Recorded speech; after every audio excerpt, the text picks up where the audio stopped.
Kini ang Nihafat 7 Farm Resort sa Lumbang, Isabela City, Basilan, nga pinakauna og nag-inusarang modernong biotic farm nga naggamit sa state-of-the-art nga teknolohiya sa Israel o Netafields Incorporated sa tibuok Zamboanga Peninsula og ikaduha sa Mindanao. Aduna kini drip og sprinkler irrigation system, greenhouse structure and accessories, aquaponics water system og agri-and pots para sa fertigation. Gipanag-iyahan kini ni Basilan Assistant Provincial Engineer Bong Salonga Lasatan ug nagsupply kini og bokoy, romaine, lalik, turbillion nga mga varieties sa lettuce, honeydew melon, tomato ug capsicum sa mga kliyente sa Zamboanga City sama sa duha ka mga dagkong mall. Dinhi usab sa farm nakakat-on og bag-ong teknolohiya sa pagtanom ang mga estudyante sa secondary ug tertiary level sa Isabela City. Misaad si Isabela City Vice Mayor Kifli Hataman moduso og balaod nun aron ma-institutionalize ang pagpalambo sa agrikultura sa Isabela gamit ang mga bag-ong teknolohiya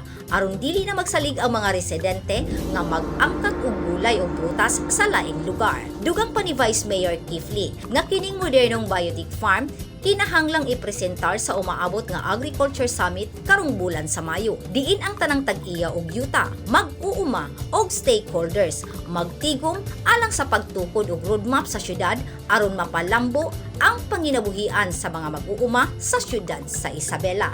Grace Alcunaba, Newsline Philippines, Basilan Province. Stay safe.